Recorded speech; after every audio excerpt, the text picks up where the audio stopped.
Suffolk County Police. What happened to you? Yes. A guy bursts into the bar and says his family has been killed. Some of us rushed to his house and... Sir, where are you? Guys, what's the address here? Yes, the address is 112 Ocean Avenue, in Amityville. All the inhabitants of the house are dead. All the bodies. Join me as I brave the scariest house in America, the Amityville house, and try to uncover its chilling secret. The Amityville house is a name that sends shivers down the spines of even the most seasoned paranormal enthusiasts. Located in Long Island, New York, this unassuming suburban home has earned its place as one of the most infamous haunted locations in America, with a dark legacy that continues to fascinate and terrify us to this day.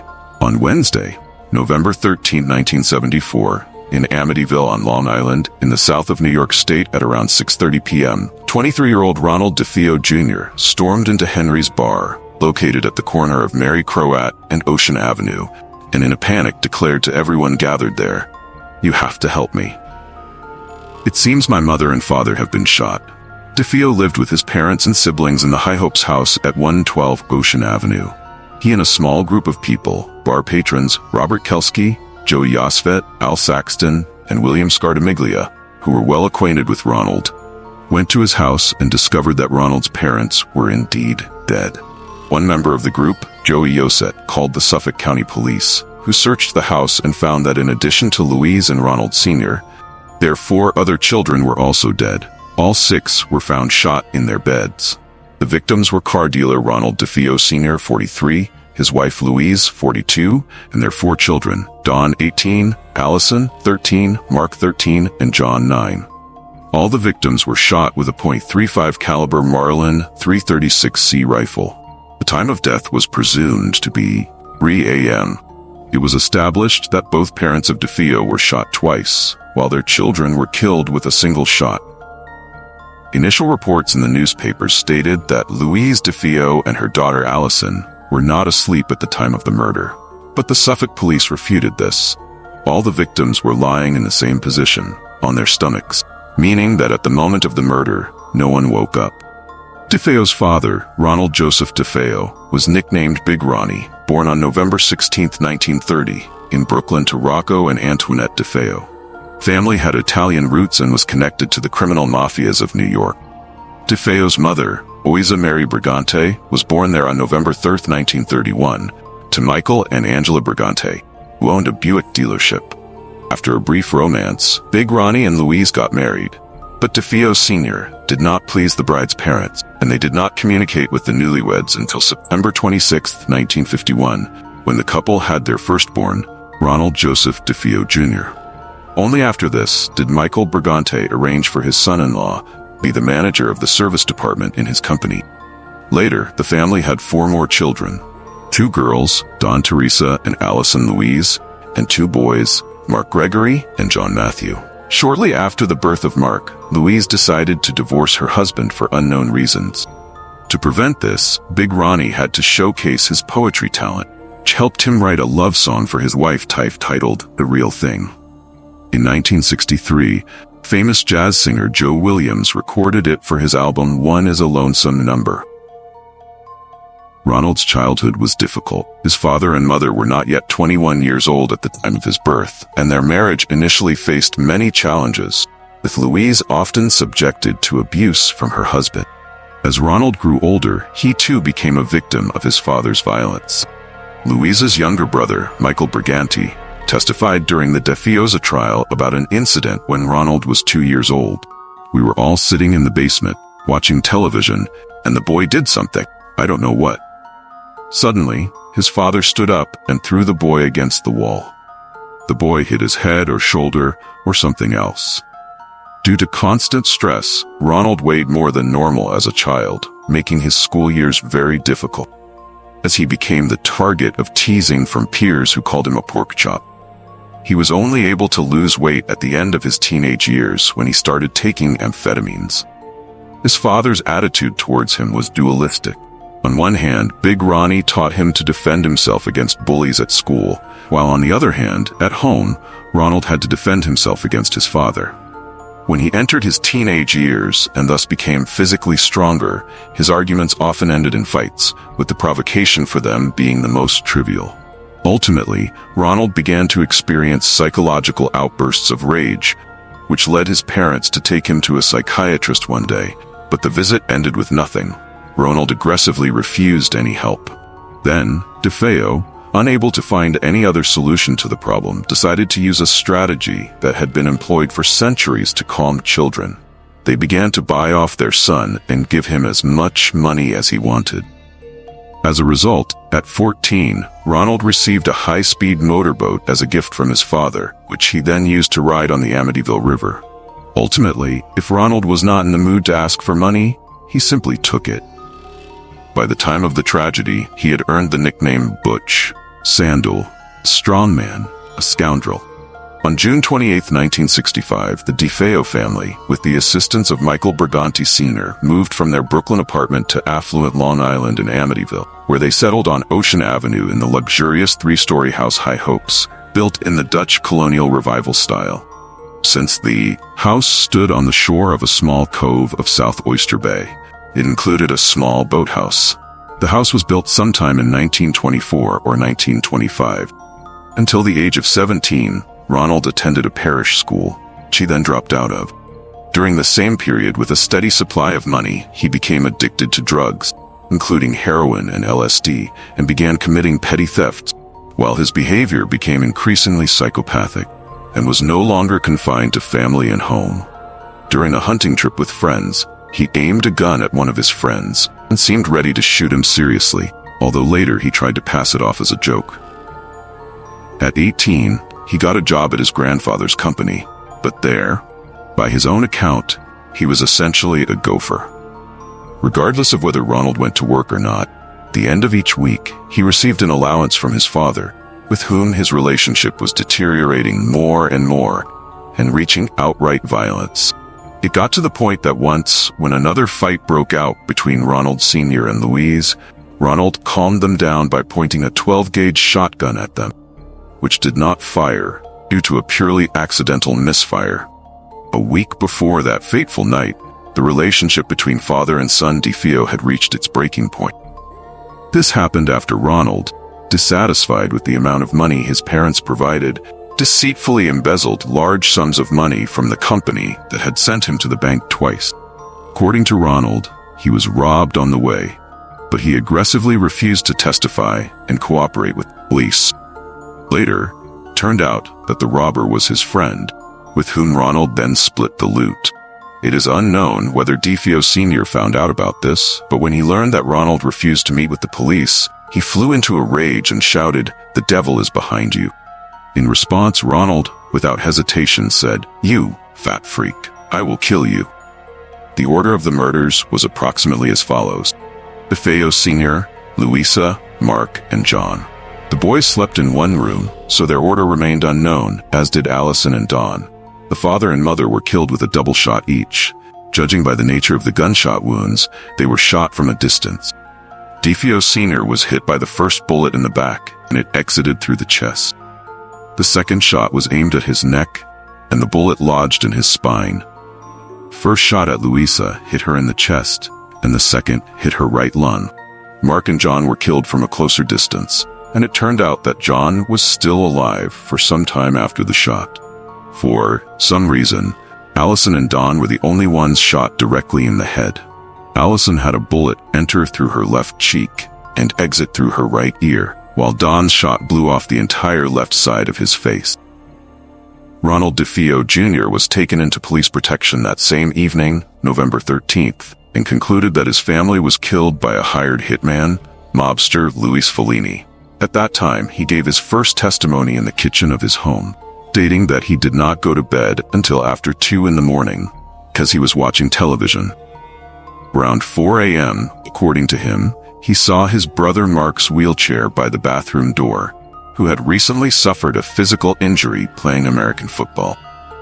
Since he couldn't fall asleep, Ronald decided to go to work early and left, he said, before anyone in the family woke up. He detailed his entire day from the moment he left home, mentioning that throughout the day he called home several times, but no one answered. and ended up breaking into the house through the kitchen window in the evening, went upstairs, and discovered his parents' bodies. At the same time, he mentioned that a friend of his father's, Louis Feline, had lived in their house for a while and had walled up many valuables in their basement. This story immediately led the police to propose the theory that the DeFeo family was killed because of the storage of stolen goods as unnecessary witnesses. The turning point came on November 15th, when Detective John Sherwell began a detailed examination of Ronald's room, which had previously only been given a cursory look. In the closet, he found 2 boxes for a Marlin .336 rifle in .35 Remington caliber, which turned out to be the murder weapon. Later, Sherwell interrogated Robert Kelsky, from whom he learned that Ronald was a gun enthusiast. It was then that the story about the fabricated robbery emerged, when Ronald embezzled money from the company. Realizing that there were gaps in Ronald's testimony, another detective, Robert Rafferty, began to press DeFeo Jr., pointing out one significant mistake. In his testimony, Ronald described that at 4 a.m. he was awake and even saw that his brother was in the bathroom. However, the entire family was found in their beds, dressed in pajamas and underwear, which meant they could not have been killed after Ronald left for work. The time of their deaths was established as occurring between 2 and 4 a.m. This statement created a strong crack in DeFeo's testimony, and then he put forward a new story that at 3:30 in the night, Louis Feline woke him up and held a gun to his head. Along with him was another person whom DeFeo could not describe clearly. According to him, these two held him at gunpoint throughout the house and killed his entire family in front of him, after which they left. And DeFeo, out of terror and despair, destroyed evidence that could mistakenly suggest he committed the murder. In response, Rafferty asked why Ronald discarded the spent shell casings if he had no connection to them, and did not know that his rifle was used as the weapon. He also added that it would have made sense for Feline to make DeFeo not just a witness, but to directly participate in the murder. Finally, the last straw was when it turned out that Feline himself had a solid alibi and was out of state that night. Only after this did Ronald DeFeo finally confess that there was only one killer, and that was himself. According to him, it all started so quickly. As soon as I started, I just couldn't stop. Went so fast.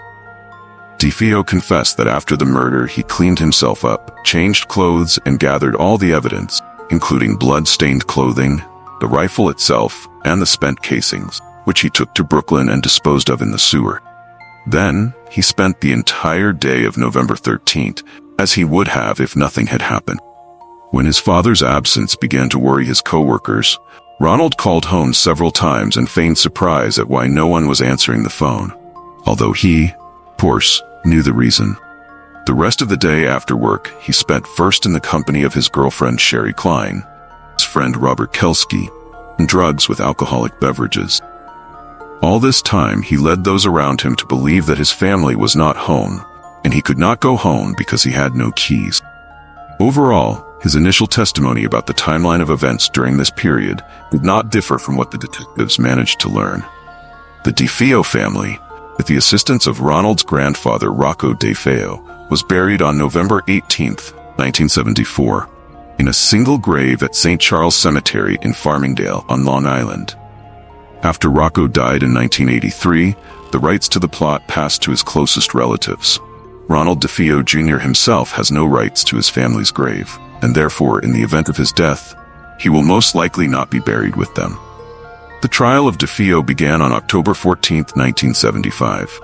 His lawyer, William Weber, primarily focused on the insanity defense, claiming that under the influence of drugs, DeFeo had been hearing voices in his head for about 28 days before the crime, which drove him to commit murder. This diagnosis was confirmed by psychiatrist Daniel Schwartz, hired by the defense. However, court psychiatrist Harold Zolan stated that DeFeo was suffering only from an antisocial personality disorder at the time of the crime, and was therefore fully aware of his actions. On November 21, 1975, DeFeo, despite fully cooperating with the police this time, and even showing them where he disposed of the evidence, was found guilty of 6 counts of second-degree murder. On December 4, Judge Thomas Stark sentenced Ronald DeFeo Jr. to 6 terms of 25 years each. Although DeFeo fully confessed to the murders, many details of the crime remain unclear, and continue to be so. The investigation was unable to determine why none of the DeFeo family members woke up when another was being killed. According to police reports, all 6 were asleep at the time of the murder and were not subjected to any other violence. A survey of neighbors showed that no one on Ocean Avenue heard gunshots that night. Meanwhile, police concluded that the rifle used by DeFeo was not equipped with a silencer. There was also no evidence that the victims could have been sedated before their deaths. Additionally, Mark DeFeo had a physical injury from football, and therefore, when going to bed, he could not turn onto his stomach without assistance. However, his body, like those of the others, was lying on its stomach. It was officially acknowledged that DeFeo acted alone, but forensic experts and police officers who personally saw the entire crime scene refused to believe that all of this was the work of one person. Michael Briganti, the senior in court, also stated that he did not believe his grandson acted alone. To this end, he even hired a former New York police detective, Herman Rice, who ultimately established that 2 weapons were used in the shooting. The results of his investigations were confirmed during the hearing, but DeFeo's guilt was reduced. Starting from the moment of his arrest, DeFeo gave several different versions of the events of that night. In 1986, in an interview with Newsday, he claimed that it was Dawn who killed their father, after which Louise, driven mad with grief, killed Mark, John, Allison, and Dawn herself, and then Ronald had to kill her.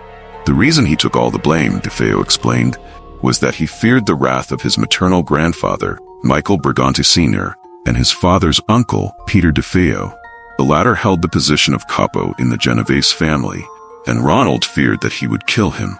However, one of the former officials of Suffolk County called this version frankly absurd, and therefore it was dismissed. Even though, according to DeFeo's relatives, Ronald indeed had a difficult relationship with his father, and the reasons for the murder have not been established to this day. Since DeFeo was found sane in court, the investigation suggested that the main motive was his parents' insurance policy.